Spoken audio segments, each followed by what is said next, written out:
It always goes back to like remembering to enjoy what we're doing. 100%. That could be the theme of this whole interview, Yeah, honestly. it really could be. You're listening to the podcast, Clean Comedy Chats with your host, Drew Davis. It's gonna be awesome and will change your life forever. You're welcome. You're welcome. Welcome back to the Clean Comedy Chats. I'm your host, Drew Davis. And I'm very excited. I have an amazing comedian with me, comedian Pastor Matt or Matt Right. Smeltzer. It's good to see you. Thanks for joining us from Rochester, New York, right? That's where we're from. Yeah. Okay, Rochester, New very York. cool. Yeah, so Yeah. we're talking cross country right now, and this is our first time meeting in person. We've had some email interactions and social Yeah. media interactions, and we're actually on a show together here in Nashville at Zanies in October, which we'll talk about a little bit more later. This is the Clean Comedy Chats. What we do each week is we interview a different comedian who's part of the Clean Comedy Collective, which is a virtual network, and we can now, Matt, we can actually say we're an international network All because right. All right. we do have one comedian from Switzerland who's part of Okay. our. I hope to get him on the podcast eventually. It was very funny because I remember when I saw that, I had an entry from Switzerland and I went to look into it. I was like, Yeah. oh, Yeah.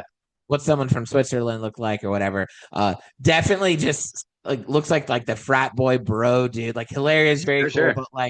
But now in my brain, every guy from Switzerland is a frat boy. And Cool, I don't man. think Well. that's probably not accurate. But yeah, this podcast we interview a different comedian every week from the Clean Comedy Collective, and we always encourage people check out our website, cleancomedycollective.com. Matt's in the New York section, I'm in the Tennessee section.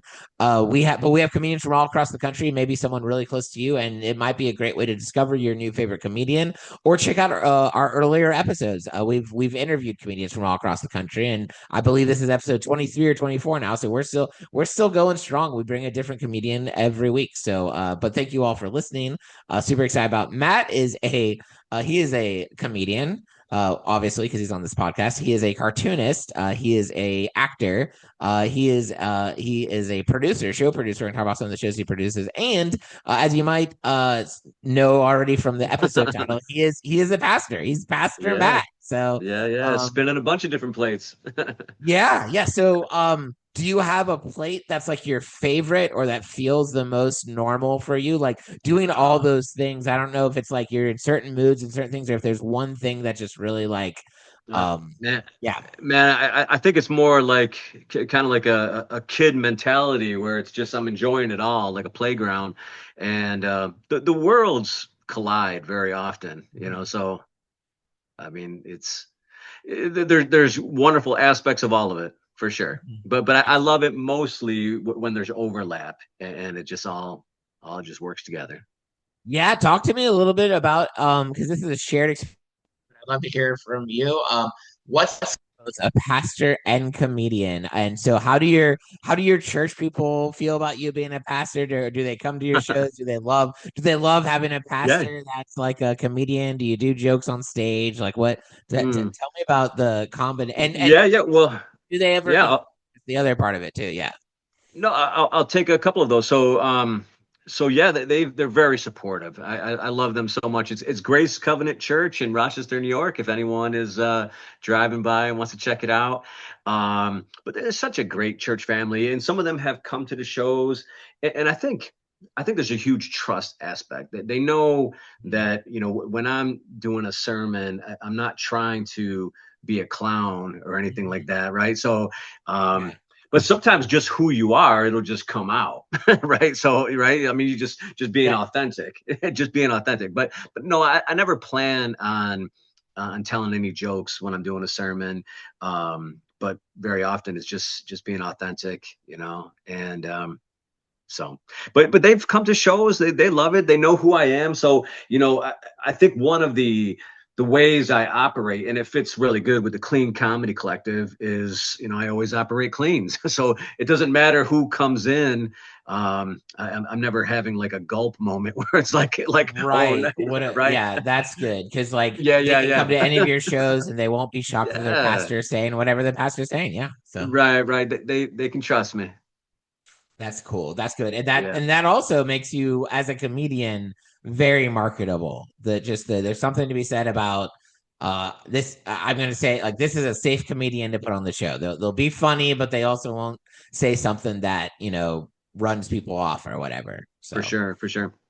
So, well, and that answered one of the questions I was about to ask, which was like, do you only work clean? It sounds like you do. Like you only. Yeah. It's a rule that I have. Like I want to be, and it's just my own personal integrity. I want to be comfortable with whoever walks in the door. So, even if my wife brought the kids or like whoever, it's just, I don't want somebody to see a side that's not really authentic to me. So Yeah, and that's so important to learn, like, to be like with the material that we make, that we're okay with it, because at the end of the day, yeah, you're the one that has to live with it and say those jokes every time, right? Like, for so sure, for sure. so yeah, and I And feel I'm sorry, go ahead.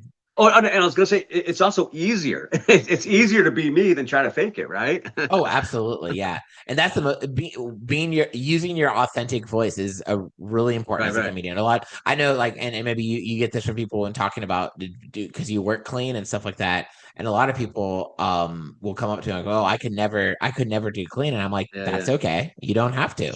Now you are also a show producer. I see you post a lot of shows.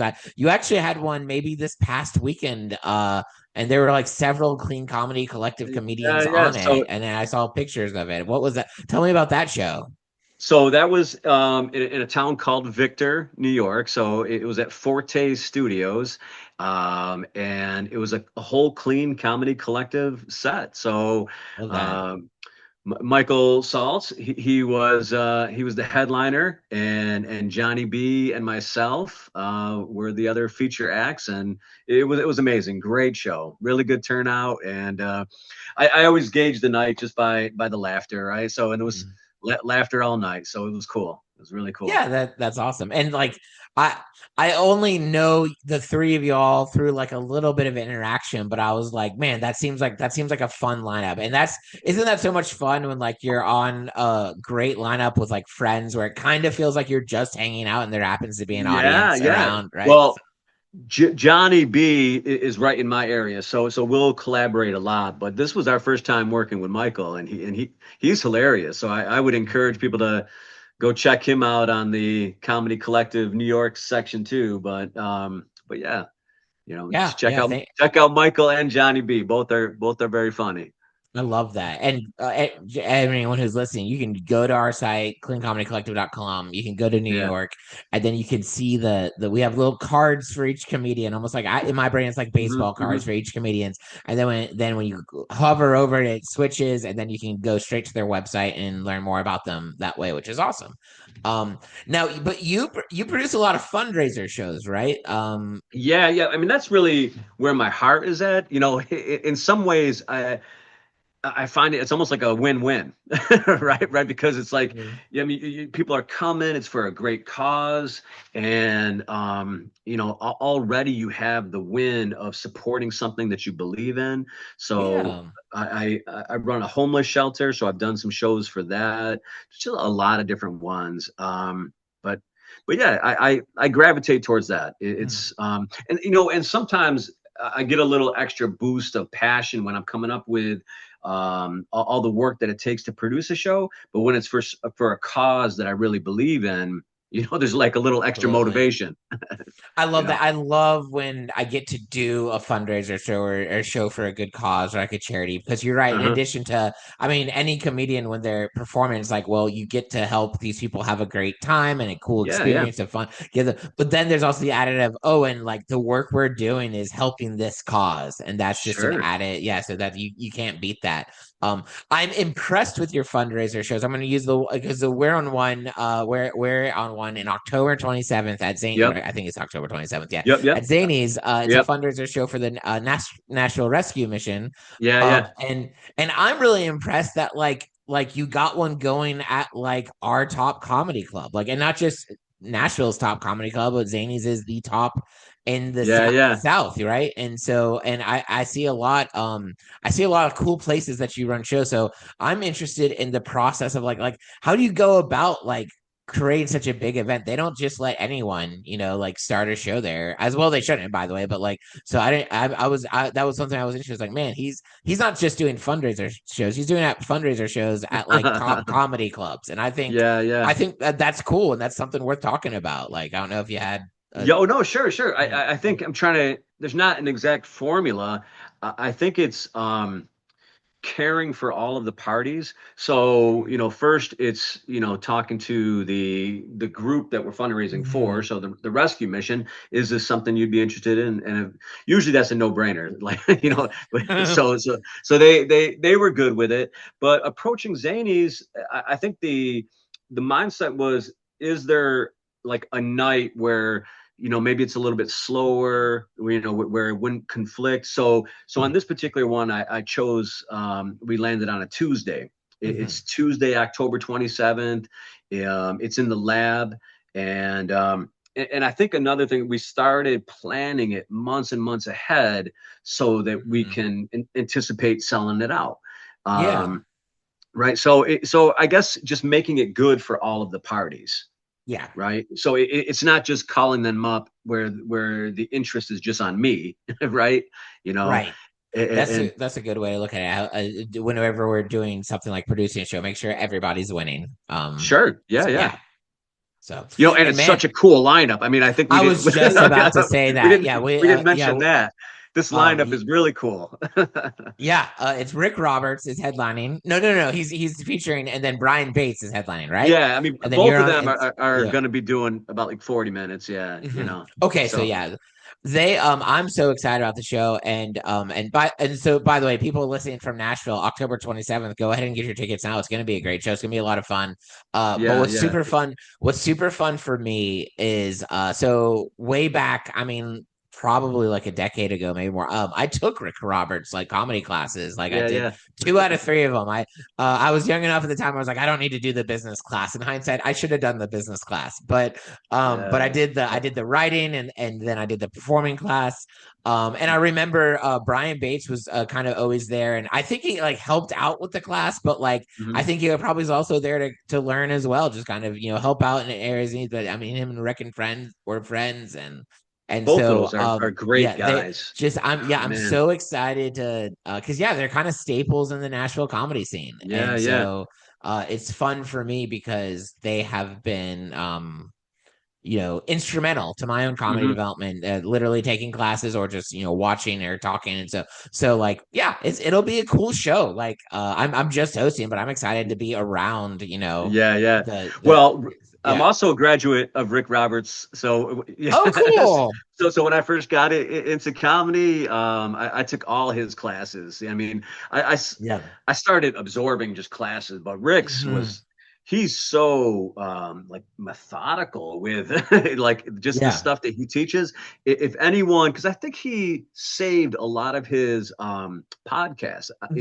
Yep. I think it's called School of Laughs. I think School of Laughs. It's an amazing resource. It really is. But I got his whole curriculum and I took all his classes, and but him and Brian are just amazing. They're really great. Yeah. Just great individuals. I mean, they're also outstanding comedians, but just great individuals. Just very cool guys. Which those are exactly the guys. Like this is the kind of show for them. They the good cause, and they'll be funny, and it's great. I remember my favorite random piece of knowledge that I learned in Rick Roberts' class. We were talking about different kinds of jokes, and so we got to talking about puns and how puns are the lowest form of humor, and how like when you laugh at a pun, you involuntarily kind of like sigh and like get down, like your chest gets down because it's almost like you're ashamed that you just laughed at it. Right. And so the trick that Rick Roberts would tell us was, so the trick is when you're organizing your routine, do a pun and then follow it with one of your most heavy hitting jokes. Because people are like down, like they're it's hard to explain, but like you're breathing wise, you're down, and you have to literally work harder to get that big laugh. And he's like, if a room full of people does that, that's what creates the belly laugh effect. And so like it'll get a bigger laugh in the room, and then especially like at a little comedy club, there people are laughing, and then the club owner's like back, handling ticket sales or whatever, accounting or whatever. He's gonna hear all these like laughs and like, man, I should really book that guy again. Yeah, Like, yeah. yeah, it was like it was like the science of laughing. And I was like, that's super helpful, right? You know? Well, I mean, he's a master. You Yeah. know, he really is. Yeah. Yeah. So yeah, so you produce shows, you're a pastor. You also Yeah, you I got a show coming this Friday in Rochester. It's at Focus Theater. I organized a clean comedy contest, oh and cool. yeah. So it's 13 comedians. Each one has Mhm. 4 minute spots, and it's great. And some of these comedians, they don't always work clean, but they're excited about it, and they're Yeah. going to try it out. And it's, they see it as a challenge, and it's going to be Mhm. cool. I love that. I love creating space for not usually clean comedians to work clean if they want to. Yeah, Because I teach as well, and I always encourage all comics. Hey, get yourself at least at the very least, get yourself 10 to 15 minutes of clean material. And sure. I love in Nashville when we run clean open mics, and we encourage the not clean comics to come and try, come and learn, and I think it's so important. And 4 minute set is a great Mhm. space because for a lot of comedians who are like, oh, I could never do clean, I sometimes push back. I'm like, I bet you Yeah, yeah. obviously that you probably have some jokes that aren't clean jokes, and don't do those for like a clean set, but like I bet you a lot of your Sure. stuff could be clean, Well, and so 100%. Everyone yeah, on this lineup is hilarious. So yeah, it's like, man, I know you got 4 minutes of of yeah. clean in you for sure.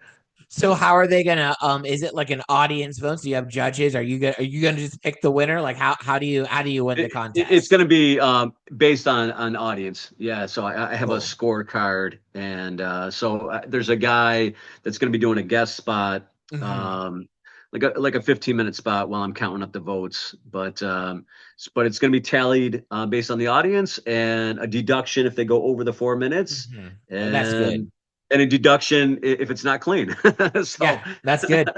it's win-win. I mean, like they're going to be having a Mhm. good time, and it's $100 cash prize. But Yeah. you know, the Rochester comedy scene is so supportive. I mean, we're everyone on the lineup. We're all friends, and we all want to see each other succeed. So I really love the Rochester comedy scene. Yeah, I That's really do. awesome. Yeah. Yeah, yeah. Do you all have a nearby club? Are there many clubs around you, Yeah, or yeah. is it local like bars and stuff? Or Sure. The main club is the Carlson, Comedy at the Mhm. Carlson. That's the main one around here. Um, Close to us in Buffalo is Mhm. Helium, but Carlson is the big one. And, Okay, very cool. yeah, and those guys are great. Brian Bates, he came in April, and then we did 2 shows there, sold out both shows. So Yeah. that No, now that I think of it, this is random, but I literally I was on a show with Brian last Monday at Zanies, and he was mentioning knowing you and meeting comedians from the Clean Comedy Collective, and so yeah, he must yeah. have been he must have been talking about the show, and because we were also like, oh yeah, we're on that show in October with him too. So I Mhm. completely forgot about that. That was just a few days. It's been a long week already. Wednesday, I'm forgetting what was going on Monday, but like I so. saw the lineup of that show. That looked like a really cool show. Oh, it was so much fun. It was so of course the way that for anyone listening, especially in the Nashville area, every Monday at the Lab, Zanies has a Nate, Hmm. they call it the Nate Land show. It's a clean comedy showcase.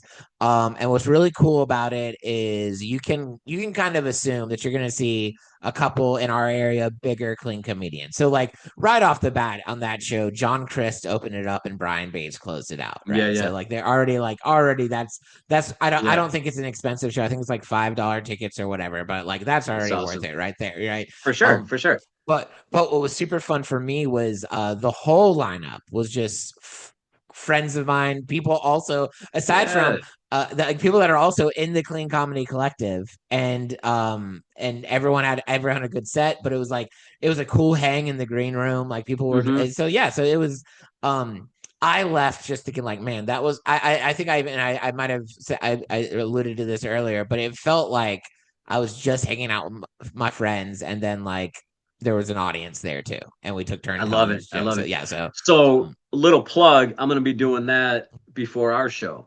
So, I'm on cool. Monday, the 26th of October. I'll be doing that. Okay, very cool. So yeah, Yeah. literally the night before. So Yeah. That is awesome. You will have so much fun. I've done that showcase a few different times, and it's always the audience is always into it. The it's a very low key, low pressure kind of thing. So Yeah. enjoy it. So I don't know what I don't know right now what I'm doing on October 26th, but I'll try to make it if I can. So All right. so Either way, but yeah. I'm excited to be there, and my first time in Nashville. But and you know what's cool is there's several people from Rochester that they said, man, I always wanted to come to Nashville. They're planning trips to be there. Oh, that's So so cool. yeah, That's yeah, awesome. yeah. So that's great. I love that. So, and then you do a couple non-comedy related, but still very creative fields. So talking about like acting, and we're also talking about being a cartoonist. Yeah. Talk to me a So little bit about those. And I'd love to hear a little bit more about acting, but like you are the first, I think you're the first cartoonist we've had on this podcast. So I'd love, and maybe the first cartoonist I've ever talked to. Like, so I'd love to hear more about that too. Sure. So cartooning was probably my first love. I mean, but that's actually what helped me get into comedy because, Mhm. with cartooning, you're like always writing gags and, just Mhm. trying to put a twist on something so you have the surprise. But I used to work at an animation studio called Animated Studio here in Rochester. So we would do commercials and special effects for low budget films and things like that. But I've been teaching cartooning and doing, freelance comic strips and character design just for about 30 something years, and teaching classes. But Mhm. so yeah, that was always like a first love. And I think honestly, between doing that and being a pastor, that's where I saw the almost like a permission to try to do stand up because Cool.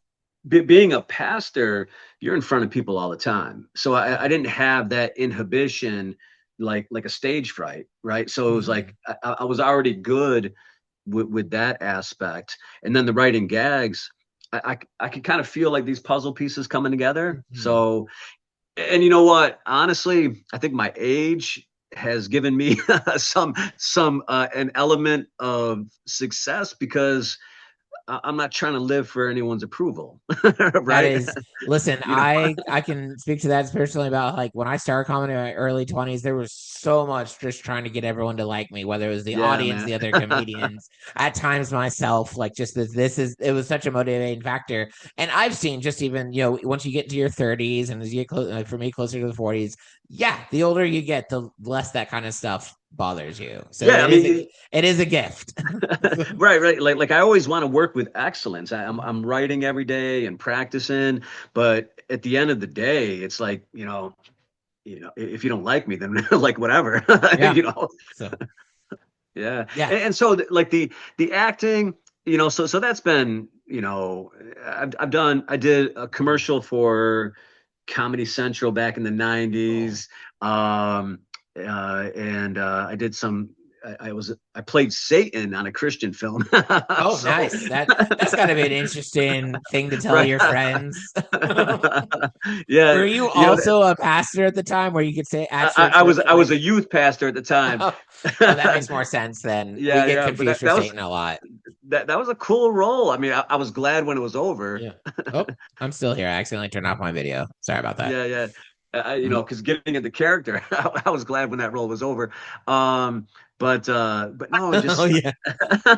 but it was good, man. And I'm trying to think of any other ones, but doing skits with people and things Mhm. like that. It's always been something I always enjoyed, for sure. You know. Yeah. And I love that. It sounds like you are good at having fun, right? Like all these roles here, I can hear that you enjoyed it, like, or this was a cool thing about it. And I know for entertainment, for comedy, for probably for any realm of creativity, the importance of just enjoying yourself. Oh my goodness. Yeah. So Yeah, like if I'm not if I'm not having fun, then why am I doing this? yeah, yeah, Right? that's right. You So know, and I mean, especially if you start calculating the amount of hours that you're putting in to mhm. performing, but also writing and practicing and doing stuff like that, it's like if this isn't fun, I don't want to I don't want to do it at Right. all. Right? It's not worth So a lot of the struggle. Yeah. no, and I think, and this might be where some of that my faith component comes in as a pastor. Like Mhm.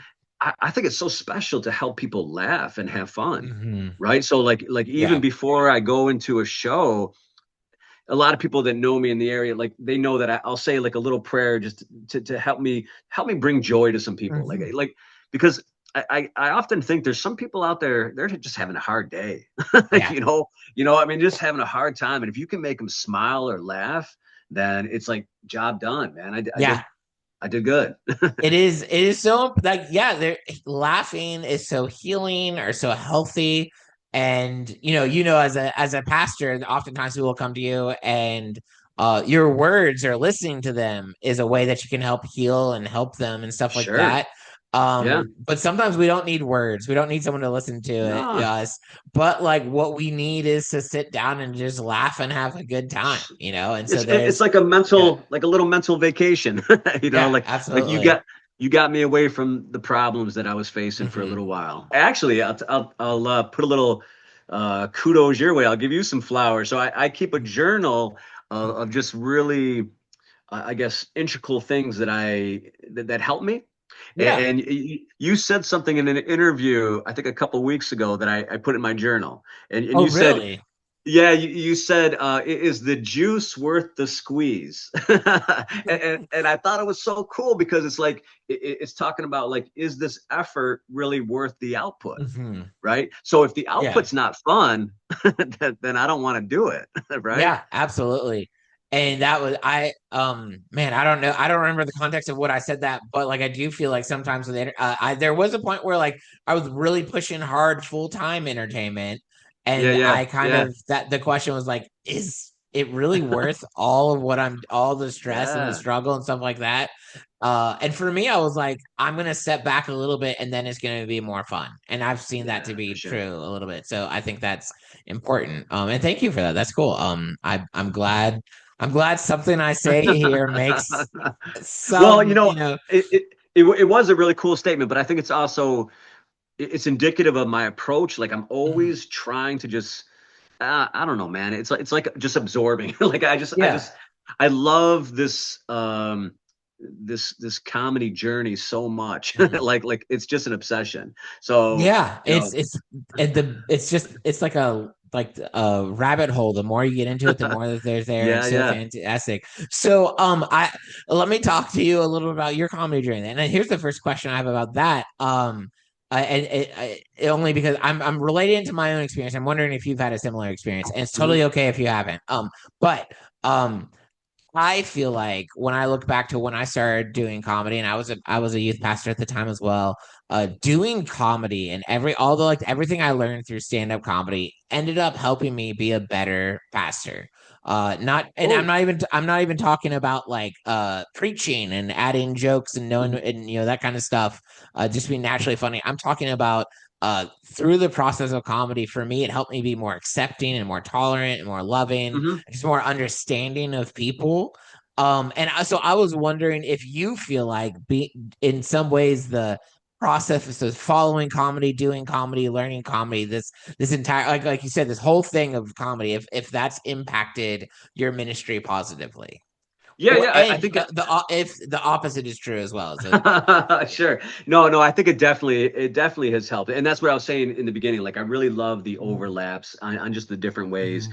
But I think to your point, right, about uh, not even just like the delivery, but just Mhm. helping you do it better.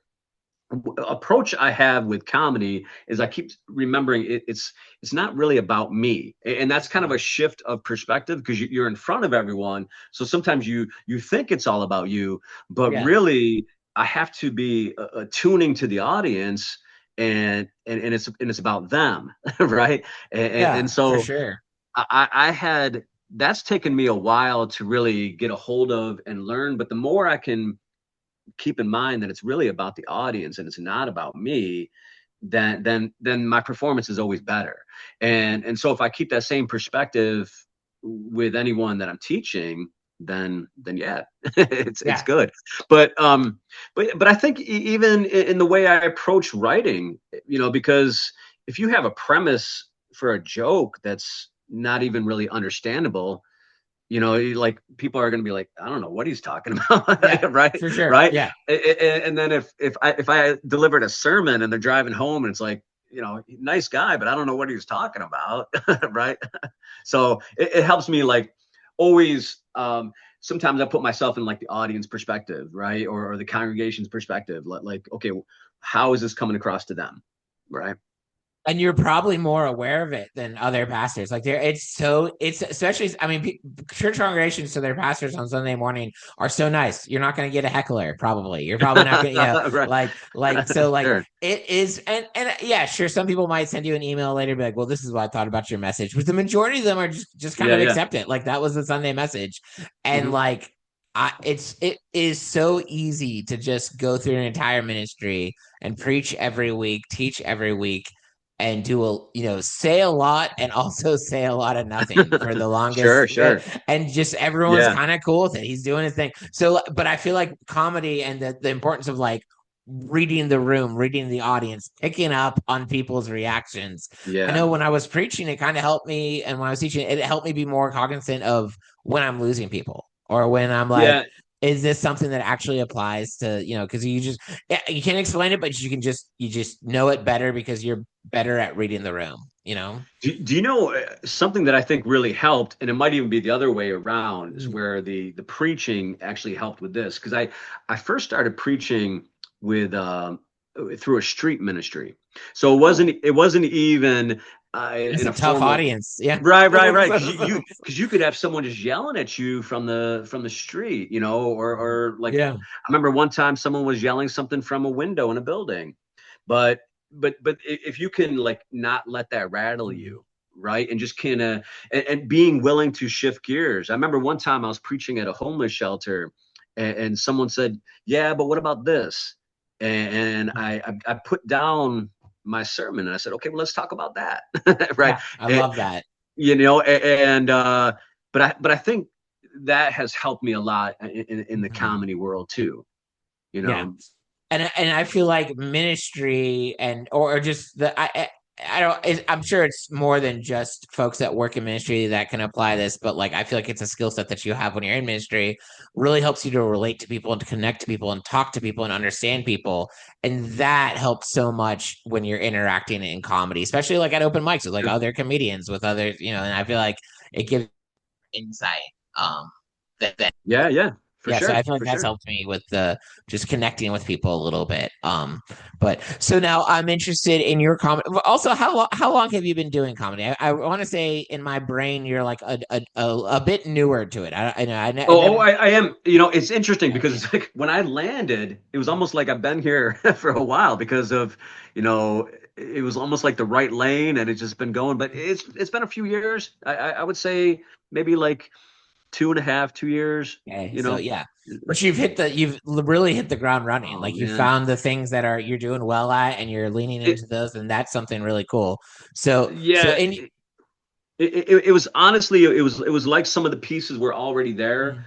Yeah. But there's a mantra that I keep telling myself where I just want to be the best white belt that I can be. Okay, that's Right. good. So That's like good. if I Yeah. if I look at it like karate, it's just like, there's always something to learn. And every time I'm hanging out with like some seasoned professionals, I can just tap into just their expertise, and I realize how much more I still need to learn. Right. Mhm. So I keep saying that I just want to be the best white belt I can be, but also that premise really helps me because, and this is where I think I have found some success.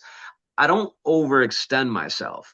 Mhm. So I think for a long time, I only wanted to do 5 to 10 minute sets because I didn't want to set myself up and just like say, okay, well, I'll go out and do 30 or 40, right? Right, absolutely.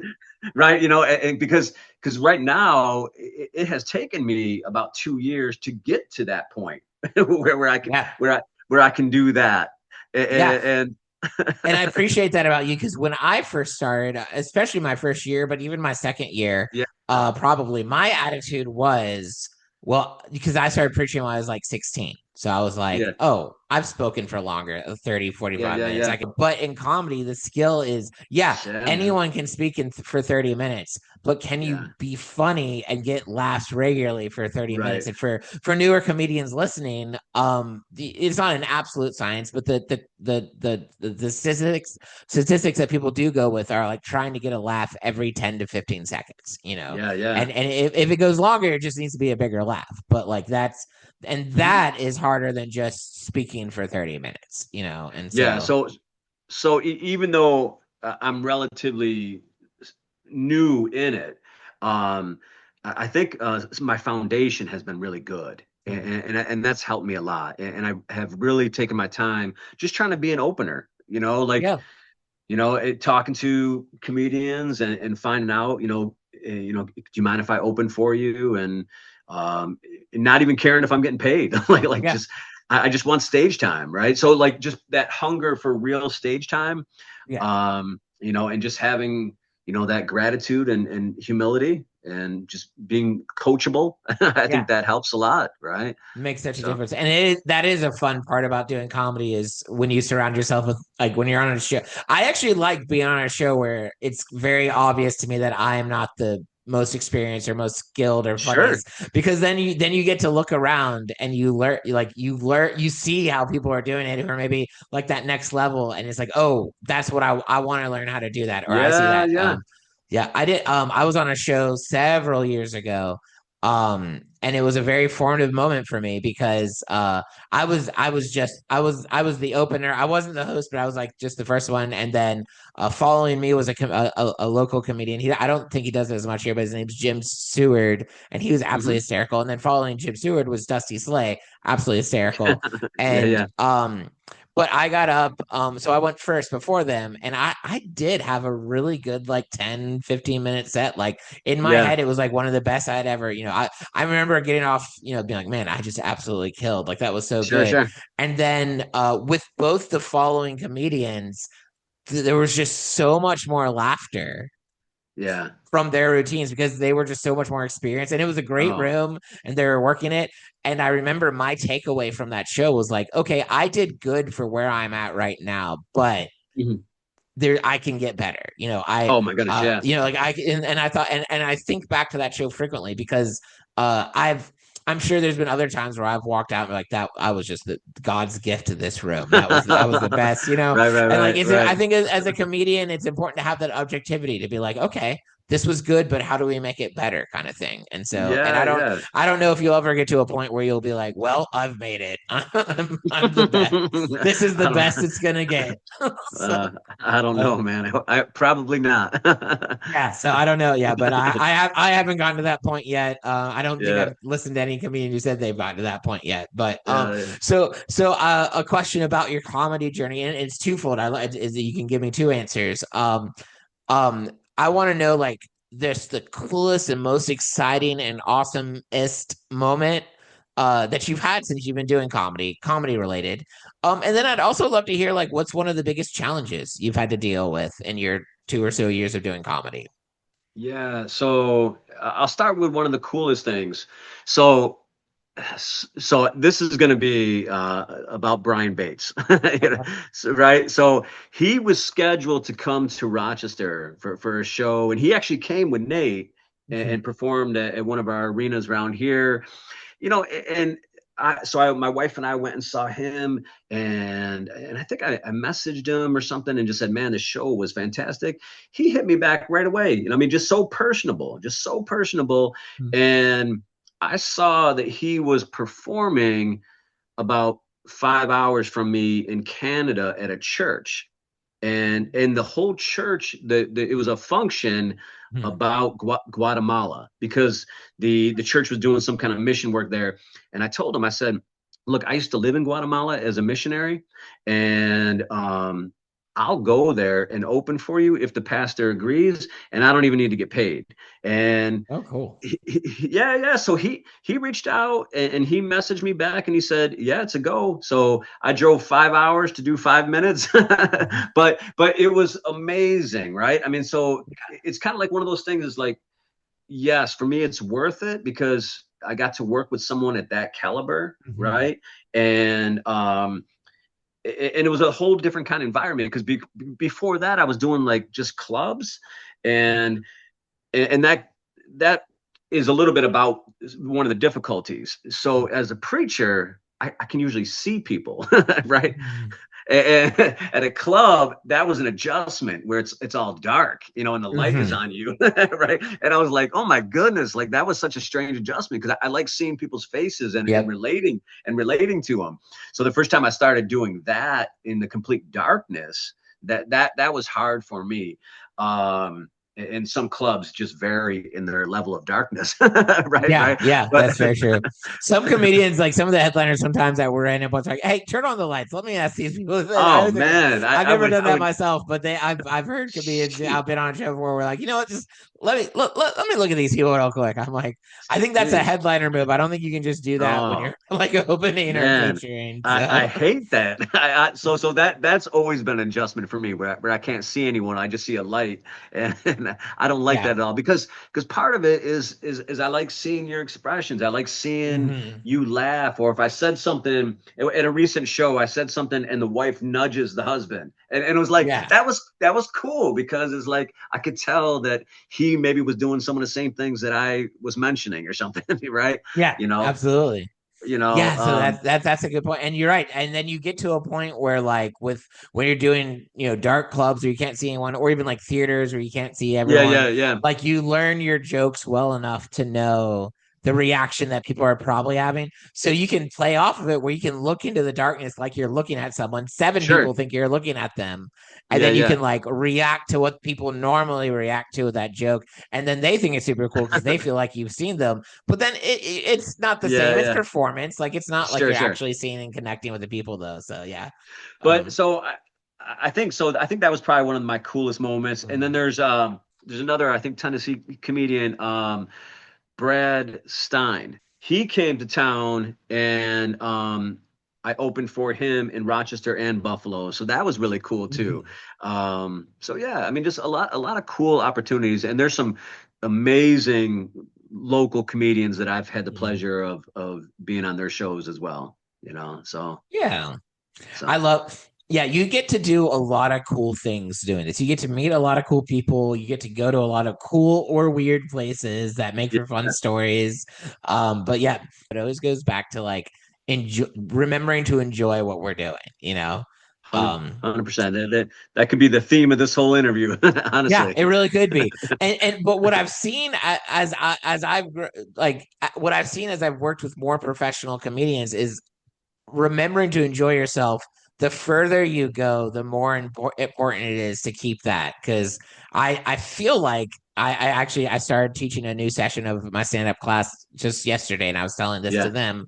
I feel like I know plenty of comedians that have been doing it for a while and they have successful careers, and frankly they probably feel they're too far in to quit. Like I know a lot of us at some point it's like, well, I've been doing this for over a decade. I'm Right, not going right. to stop. Like I put Yeah, way, yeah. but like they've maybe lost some of the like ability to enjoy it, and they're just miserable. But Well, yeah, yeah, they're because doing cool things. what I've seen a lot is when someone finds or when they make this their identity, Mm. then if things aren't going well, very often they get threatened. Right, right, and then Right. like fear will come in, envy will come in, because it's like attacking their Yeah. whole being, right? So I think you're in a better place when you're just having fun with it, Hmm. and you realize it's a cool thing you're doing, but who you are is much more important than this Absolutely. comedy, And you know? and you're so much more than just the comedian. And Yeah, yeah, for sure, that's sure. but a lot of us, doing comedy is our favorite part of our identity. So we're really leaning into it. And then Yo, yeah. like I know that's something I've grown in my own understanding. Hmm. I feel like my mantra this year is like not to let any one thing define me. I've been Yeah. guilty of doing that with jobs. Like if it wasn't stand-up comedy, it was being a youth pastor. That was like my one thing. Hmm. And Hmm. it's great when that's going great, but you're right, when it's a rough week, then you're like, well, what do I do now? So Right, um right. Well, we're gonna jump to the Ask a Comedian part of our show. Cool. So this is Very cool. where we already talked about this before the interview, Matt. But for anyone listening, this is a section where I'm gonna pick. Matt's gonna help me pick 3 random questions on my list, All and I'm gonna right. ask him. And all these questions have come to me via social media. People at Drew Davis Comedy for like Instagram or Threads, or people that are connected with me on Facebook. Or you can even send. I've even had people email me questions or respond to episodes or whatever. But basically, you send me questions, and then I add them to a list, and we eventually ask it to a comedians, and it's really fun to hear their answers to your questions. So if Right. you're listening to this episode, feel there's a send mail option. You can, if you're on YouTube watching us, you can comment below a question. If you're on any of our social medias, you can ask it that way. If you know me in person, you could just like show up or text me to add a question to a list, and I'll do it. Preferably if you know me, not like if you show up to my house and you don't know me. I mean, I'll still add your question to the list, but I'll be adding with you to a list as well. So a restraining order. yeah, Right. yeah. No one's done that yet, and we don't need to. We don't need to start that. That's not so. So, Pastor Matt, I have. Give me a number between 1 and 20. Oh, actually, give me 3 numbers between 1 and 27, and that's going to dictate the questions we're going to ask you. All right. So we're gonna go with 3, All and right. we'll go with 12 and 15. 3, 12, and 15. All right. Let's see what we got here. Um, oh, this is a good one for you because we were talking. You were commenting earlier about my superhero poster, my Marvel poster in the back, and All how right. we bonded over. We're both superhero fans. So this question comes to us on Threads from James Mack, who's a comedian up north. I don't think the Rochester area, but he might be a New York comedian. But he's one I've known for a while. And his question was, what is one superpower you would want and why? Wow, man. So I'm such a superhero nerd. I'll put it out there that one of my favorites is Green Lantern, just because he can do Okay. it, right? Just because he's only limited by his imagination. But lately, I keep imagining such a cool superpower would be to just absorb information from books. Oh, that Right, would be cool. I know, like if I could just touch a book and just absorb it, And just learn all it. Yeah. I I just re- keep thinking, I just yeah. keep thinking that'd be really cool. I recently rewatched the whole Heroes series, Mm, and of course they have a bunch of different yeah, yeah, superpowers yeah, in it. And one of the ones I thought looked really cool that like I don't feel like it's in enough of these kind of shows is like they had a power where like if you touched something, you suddenly learned its whole history. yeah, yeah. Right. Like, and so you just, and I was like, man, that would be an interesting thing to, It would be. It'd be like yeah. So, a yeah, downloadability. yeah. So, All right, so this next question comes to us on Facebook from Shanti Hughes. He's actually another comedian here in the Clean Comedy Collective, and even more than that, he is one of the founding people of the Clean Comedy Collective. And he's also the balloon guy. he's the balloon guy. Yeah, he uses Yeah, a lot of yeah, balloons. yeah, Yeah, he was in our yeah. very first episode. Cool guy. So it's just like a very serious question. It's just like just a tone shift completely. He was like, so here we go. I answer this however you want, or if you're like, I don't know, All right. that's okay too. Uh, It's like, what was your lowest point in your comedy career, and how did you get over it? uh, okay, I think I do have one. So I organized a big show, and a lot of my family came, and I intentionally, and this is a lesson I had to learn. I Mhm. intentionally wanted to do something that they haven't seen. So I was trying to just bring something new, but I didn't spend enough time with it, so it wasn't as good. Mm. And then after, and so it went okay, but it just wasn't. It felt like it landed more at a C Mhm. than Yeah. an A. And then I was talking to the headliner comedian, and he said, Matt, just give them your A material. Like that's what they want. So even if they heard it Mhm. before, just it gets better every time you do it. Yeah. So I had to keep that in mind. But I think there was like a performer element in me where I wanted to like give them a surprise, give them something new. So I put a burden on myself that I didn't have to do. And I think there was another part that I've had to be really intentional, not going too fast. Right. Right. So, and so actually my wife came to a show, and I love her to death because like she is probably the most authentic person that I've ever met. So she came to a show, and I said, well, so what'd you think? And she said, I hated it. Oh. And she said, at home, you're hilarious. And I got tears in my eyes because you're so funny. But that particular show, you were just going so fast and it didn't seem natural. She said, I just want you to do what you normally do. Right. So I understood what she was saying. It was like really cool feedback. Yeah, because she's seen the authentic, the funny, the real version of what you yeah. So could be, and yeah, so she didn't want the artificial. yeah, Right. Yeah. that's true, man. And I know that's a struggle for comedians when you're performing somewhere, and it's like, do you do your best stuff? Do you do the stuff that I know. needs to be worked? And like I feel like I do. I have tears of like. And depending on the show, like there's the shows where I'm like, well, absolutely, I'm going to do my best stuff. If Yeah. like that, absolutely, like, and or sometimes it's like, well, there's someone here I want to impress, so I'm going to do my best stuff, that kind of thing. Yeah.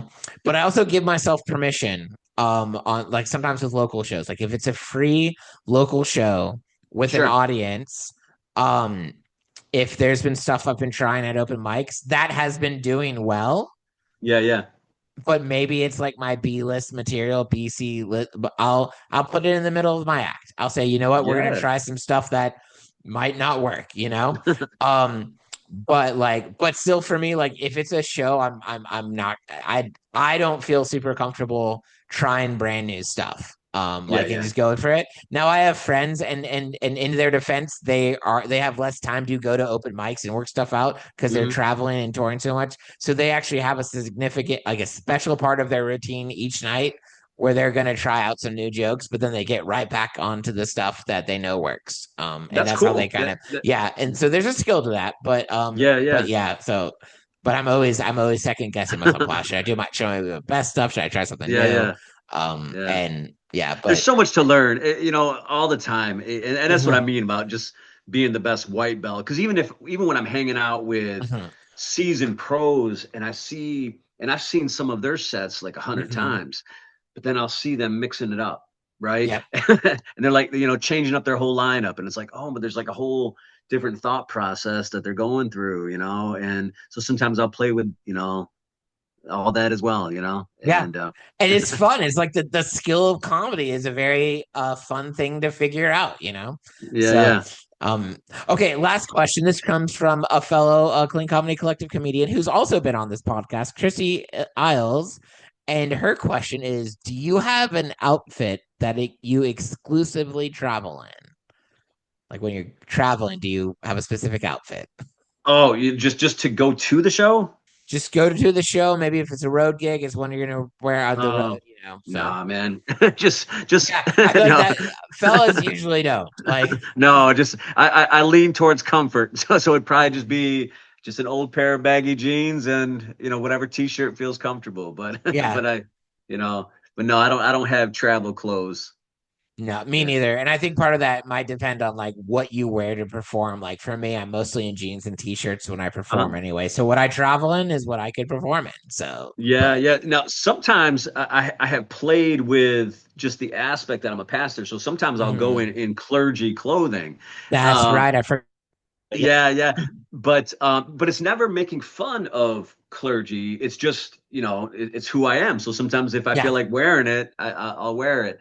But other times just t-shirt and jeans, or sometimes a suit. It just, yeah. I don't, no rhyme or reason. It's just if I feel like wearing something, then I'll wear it. Right. Yeah. Well, Matt, this is the portion of the show where you get to promote yourself, tell everyone where they can find you or just let them know anything you want them to know Yeah. about Well, you I and mean, your comedy and life. okay. Well, so you can find me on Facebook, just Matt Smeltzer, Instagram, pastor _Matt. _comedy. But check us out at Zanies in Nashville on October 27th. Spread the joy. It's Yeah. on their calendar, but and also the 26th for Nateland Live. But I look forward to being there. Yeah, well, I'm glad that's going to be a super fun show. I appreciate you including it. And what I'll probably link Yeah, yeah. on the episode notes Oh where you yeah. can go and get tickets. Now, if you're listening to this episode way in the future, past October, that link's not going to mean Sure, it'll sure. still be there, but like Yeah, it won't yeah. be good. But for anyone listening to this live when it comes out or in a few weeks later, check it out Yeah. because for Nashville folks, it's going to be a great lineup. It's going to It, be a lot of it is. fun, and it's a good cause. Yeah. Yeah, the rescue mission that they're already getting their tickets. And I started, here's another cool thing. So Compassion International has been a really big part of my life, just sponsoring kids. Yeah. And recently I became a comedian for them. So Oh, cool. I went through a training to tell the story about compassion. And then I was talking to one of the trainers, and she said, well, where I'm at in Nashville, and I was like, well, wait a minute. So now she's coming to the show Very and cool. bringing all her compassion people. So it's going to be a good time. It's really going to be Yeah. cool. That's exciting. And then for everyone listening, this is the Clean Comedy Chats. You can find us on cleancomedycollective.com. That's a great resource. You can check out all the comedians we have. We have about 250 comedians from 39 states and Switzerland. And we and you can listen to previous episodes. We interview a different comedian every week. So if you like this interview, try another one out. Maybe you'll like all the interviews, and this becomes your new favorite thing. There is a donation function if you'd like to give to the Clean Comedy Collective. If you'd like to join our Patreon, members get early access to episodes, and they also get longer, the uncut versions. Oftentimes we just keep them to an hour or less, and then we put the full episode on Patreon. And a lot of them, there's a lot more bonus content that you listen to. And there's actually in the sometime soon future, we're gonna have a new function that Patreon members will be able to get. It's a little early to tell you what it is yet, but I promise you it'll be pretty cool, and you might be into it. And lastly, for comedians listening to this podcast, if you're interested in joining the Clean Comedy Collective, there is a submission process, and it starts with going to our website and sending in a submission form. So we'd love to hear from you if that's something you're interested in. And you can also see what shows we have upcoming that are from all across the country. So, like I said, cleancomedycollective.com, great resource. Pastor Matt, thank you so much for being on the Oh man, podcast. it was a pleasure. It was This an is absolute great. pleasure. Great chat. It's good to meet you in person and chat a little bit. I'm Yeah. excited to get together in October and perform. And thank you all, everyone, who listened to us. And this is a great chat. And we hope to see you next week. All right. Bye. Bye.